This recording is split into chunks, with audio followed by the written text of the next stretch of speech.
कोरबा के वार्ड क्रमांक 51 स्याही मुड़ी में एचटीटीपी कॉलोनी के प्रवेश मार्ग को लेकर बीते 4 दिन से चला आ रहा विवाद आखिरकार संवाद के जरिए सुलझ गया है। सुरक्षा कारणों का हवाला देते हुए एचटीटीपी प्रबंधन द्वारा स्याही मुड़ी रामनगर मार्ग को मलबा डालकर बंद कर दिया गया था, जिससे ग्रामीणों खासकर महिलाओं को भारी परेशानी का सामना करना पड़ रहा था। मार्ग बंद होने से ग्रामीणों को अंधेरे और असुरक्षित वैकल्पिक रास्तों से गुजरना मजबूरी बन गई थी। वहीं एचटीटीपी प्रबंधन का कहना था कि कॉलोनी से सटी सीएसईबी की जमीन पर बनी अवैध दुकानों, बाहरी आवाजाही, चोरी, हुड़दंगी और महिलाओं से अभद्रता की घटनाओं के चलते कॉलोनी में रहने वाले अधिकारियों और कर्मचारियों के परिवारों की सुरक्षा खतरे में थी। स्थानीय पार्षद स्तर पर हुई बातचीत 3 दिन तक बेनतीजा रही, जिसके बाद मामले में पूर्व राजस्व मंत्री जय सिंह अग्रवाल ने हस्तक्षेप किया। उनके प्रयासों से ग्रामीणों और एचटीटीपी प्रबंधन के बीच द्विपक्षीय बैठक हुई, जिसमें दोनों पक्षों की समस्याओं पर विस्तार से चर्चा की गई। बैठक में पहले प्रस्तावित 3 फीट मार्ग को ग्रामीणों ने नकार दिया, जिसके बाद 4 पहिया वाहनों के आवागमन के लिए 6 फीट चौड़ा मार्ग खोलने पर सहमति बनी। इस बैठक में नगर निगम नेता प्रतिपक्ष कृपाराम साहू, कांग्रेस जिलाध्यक्ष मुकेश राठौर सहित कई जनप्रतिनिधि और बड़ी संख्या में ग्रामीण महिलाएं मौजूद रहीं। हालांकि मार्ग खुलने से लोगों को राहत जरूर मिली है, लेकिन क्षेत्र में अवैध दुकानों, असामाजिक गतिविधियों और महिला सुरक्षा को लेकर स्थायी समाधान की मांग अभी भी बनी हुई है। संगम दुबे की रिपोर्ट। स्याही मुड़ी वासियों की जो समस्या थी, जो आपका 2 जगह मिट्टी डाल दी गई थी, उसमें एक जगह तो ना स्याही मुड़ी के उपयोग की थी ना सीएसईबी के उपयोग की, तो गेट जबरदस्ती खुला हुआ था। और एक जो गेट था जिससे आना जाना करते हैं स्याही मुड़ी के लोग, उसके बारे में चीफ इंजीनियर और एडिशनल चीफ इंजीनियर के साथ अभी वार्ता हुई सभी स्याही मुड़ी वासियों के सामने। और उस वार्ता में जो जाके फाइनल एक हल निकला कि उसमें जैसे महिलाओं ने कहा कि भी ठेला वाले भी निकलते हैं, किसी ने कहा मोटरसाइकिल वाले निकलते हैं, पैदल निकलते हैं, ऐसा करके तो 6 फुट का गेट खुला रहेगा आने जाने के लिए। और उससे स्याही मुड़ी वासियों की समस्या का समाधान हो जाएगा। और उसी पे एक आम सहमति बनी है।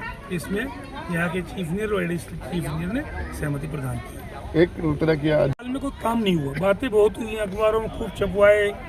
मंत्री जी बोलते 800 करोड़ बजट ले आया, वो बजट कहाँ है मैं नहीं जानता। वो उसका हिसाब किताब या तो उनके पास होगा या महापौर के पास होगा, क्योंकि नगर निगम क्षेत्र है तो पूरा।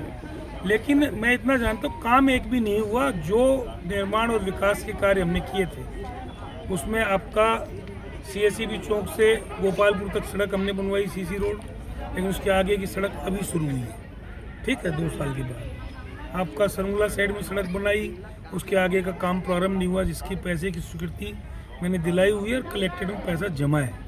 83 करोड़ की सड़क जो है एनटीपीसी आपका दरी डैम से लेके और बरमपुर तक पन्नी है, उसका 83 करोड़ जमा है, लेकिन उसकी 3 साल में लोग निविदा नहीं कर पाए। इस प्रकार से एक सुनालिया ब्रिज में जरूर इन्होंने एक टेंडर बुलाया है कि अंडर ब्रिज बनेगा, उसमें भी डीएमएफ से राशि दी है, जबकि वो काम रेलवे से होना चाहिए था कायदे से। चलिए कोई बात नहीं, लेकिन उसके बाद भी अभी तक वो काम प्रारंभ नहीं हुआ। और जैसे वो काम प्रारंभ होगा तो इन्होंने वैकल्पिक रोडों का निर्माण नहीं किया, वैकल्पिक भीड़ की व्यवस्था नहीं की। जैसे सोनालिया की फाटक बंद होगी, आपका वो अंडरब्रिज के लिए काटेंगे, उसी दिन से आपका जो मेन जो ओवर ब्रिज है वो जाम हो जाएगा, जाम होना शुरू हो जाएगा। क्योंकि सोनालिया के पास मेन रोड पे तो अभी जाम हो ही रहा है, और उस रोड पे आपका बालको में जाम हो रहा है, कुसमुंदा में जाम हो रहा है, आपका और भी जभी से जाम हो रहा है बार बार।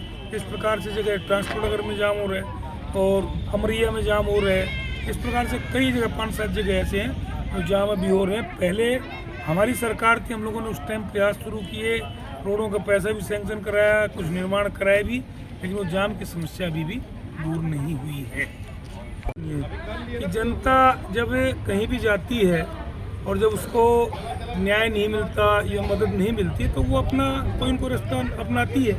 तो हम लोग तो 15 साल तक यहाँ विधायक और मंत्री रहे, तो 15 साल में ये समस्या उस प्रकार से नहीं आई कि इस प्रकार वार्ता भी करना पड़े। जब समस्या आती थी तो हम लोग उस काम को एक टेलीफोन से कर दिया करते थे। अब जो समस्या आई है, क्यों आई है, आप लोग समझदार हैं, उसको आप लोग आकलन करिए।